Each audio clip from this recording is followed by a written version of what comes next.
Hello friends, welcome to another new video. তো finally সেই সুখবরটা নিয়ে চলে এলাম, কলেজ অ্যাডমিশন সংক্রান্ত সেই সুখবরটা। অবশেষে বিজ্ঞপ্তি দিয়ে দিয়েছে, প্রেস বিজ্ঞপ্তি দিয়ে দিয়েছে উচ্চশিক্ষা দপ্তর, এবং কবে থেকে কলেজ ভর্তি শুরু হচ্ছে, কবে অফিসিয়াল নোটিফিকেশন আসতে চলেছে, যেটা তোমাদের জন্য, প্রেসের জন্য তো নোটিফিকেশন চলে এসেছে, তোমাদের জন্য কবে নোটিফিকেশন আসতে চলেছে, এবং এই কলেজে ভর্তি প্রক্রিয়া শুরু হওয়ার আগে কোন জিনিসগুলো খুব ইম্পর্ট্যান্ট, যেগুলো তোমাদের জানাটা একান্ত জরুরি। এর আগেও আমি ডিসকাস করেছি, আবারও ডিসকাস করতে চলে এলাম, যেখান থেকে তোমাদের একটা ধারণা পরিষ্কার হয়ে যাবে এবং কিভাবে কটা কলেজে ফর্ম ফিল আপ করতে পারবে, পুরো ডিটেল আজকের এই ভিডিওটাতে জানিয়ে দেবো। এবং এবছর একটা কলেজ কিন্তু কমে গেছে, তার জন্য কি ব্যবস্থা হয়েছে সেটাও জানাবো। তো যারা নতুন আছো, কলেজ অ্যাডমিশন নিতে চাও 2025 এইচএসসি টিউটোরিয়াল গাইড চ্যানেলকে অবশ্যই সাবস্ক্রাইব করে পাশে থাকা বেল আইকনটি ক্লিক করতে একেবারেই ভুলো না, যাতে সব তথ্যগুলো টাইম টু টাইম তোমরা এখান থেকে পেয়ে যাও। তো গতকাল রাত্রে এই ভিডিওটা আমি শেয়ার করিনি, তার কারণ তোমরা রাত্রেবেলাতে এই ভিডিওটা যদি দেখতে তোমাদের একটা কনফিউশন তৈরি হতো। অনেকটা রিসার্চের পর আমি দেখলাম যে একদমই বাস্তব ঘটিত যে ঘটনা গতকালকে ঘটেছে সেটা তোমাদের সামনে আমি নিয়ে চলে এলাম। তো প্রথমত যে নোটিশটা দেওয়ার কথা ছিল সেটা পাবলিক নোটিশ ফোরামে আসেনি, যেটা তোমাদের জন্য বলবৎ হবে।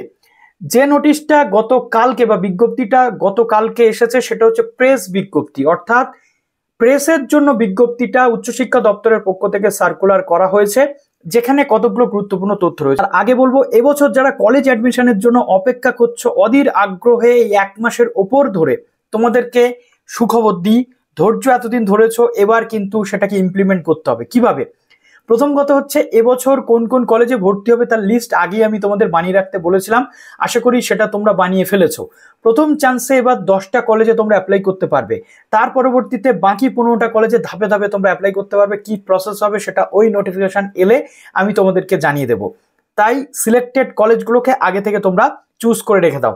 এবার আসি সবচেয়ে গুরুত্বপূর্ণ যে পয়েন্ট, সেটা হচ্ছে যে 17 জুন দুপুর 2টোর সময় শিক্ষামন্ত্রী প্রেস কনফারেন্স করবেন। প্রেস কনফারেন্সের মাধ্যমে WBCAP অর্থাৎ ওয়েস্ট বেঙ্গল সেন্ট্রালাইজড অ্যাডমিশন পোর্টালের উদ্বোধন হতে চলেছে, আনুষ্ঠানিক উদ্বোধন। সেটা হচ্ছে দুপুর 2টোতে। এর আগের ভিডিওতে আমি তোমাদের বলেছিলাম যে আনুষ্ঠানিক উদ্বোধন হবে, কিন্তু টাইমটা আমি তোমাদের বলেছিলাম 4টে, এবার তোমাদের বলছি দুপুর 2টোর সময়তে শিক্ষামন্ত্রী কনফারেন্স করবেন, প্রেস কনফারেন্স, যার মাধ্যমে এই WB সেন্ট্রালাইজড পোর্টাল কিন্তু ওপেনিং হবে।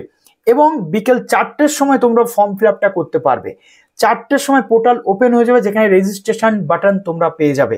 এবার তোমাদের বলি, একটা ট্রিক তোমাদের বলি, যে কিভাবে ফর্ম ফিল আপ করলে কত তাড়াতাড়ি তোমরা পুরো কাজটা কমপ্লিট করতে পারবে। প্রথম কথা হচ্ছে, 17 তারিখ যখন এই পোর্টালটা ওপেন হবে, একসাথে 5 থেকে 6 লাখ ক্যান্ডিডেট ঝাঁপিয়ে পড়বে ফর্ম ফিল আপের জন্য, যেটা প্রতি বছর হয়, এবছর নতুন কিছু নয়। তাই প্রথম চান্সে ফর্ম ফিল আপ করতে গেলে তোমাদের step by step form fill আপের যে প্রসেস অলরেডি আমি দেখিয়ে দিয়েছি, আগের একটা ভিডিও আছে, সেটা দেখে নাও। কমেন্টের ফার্স্ট কমেন্টে আমি লিঙ্কটা দিয়ে দেবো, তার সাথে ডেসক্রিপশনে লিঙ্ক দেওয়া থাকবে, সেটা একটু তোমরা দেখে নিলে তোমরা পুরো বুঝে যাবে যে কিভাবে। আর নতুন ফর্ম ফিল আপের যে প্রসেস সেটা তো আমি স্টেপ বাই স্টেপ দেখাবো, যদিও সব একই থাকবে, চেঞ্জ কিছু থাকবে না, কিন্তু তাও আমি তোমাদের বলবো 17 তারিখের ভরসাতে তোমরা থাকবে না। এই যে এতটা এক্সাইটেড তোমরা এতদিন ধরে যে ফর্ম ফিল আপ হবে, ফর্ম ফিল আপ হবে, বাট আমি তোমাদের একটা কথা বলি, ফর্ম ফিল আপ শুরু হলে কিন্তু তোমরা সঙ্গে সঙ্গে ফর্ম ফিল আপটা করতে পারবে না। কেন পারবে না?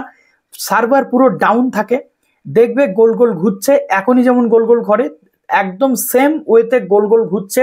রেজিস্ট্রেশন করতে গেলে এরর আসছে, পুরো ফর্ম ফিল আপের সব কিছু কমপ্লিট করলে সাবমিটের সময় দেখবে এরর চলে এসেছে।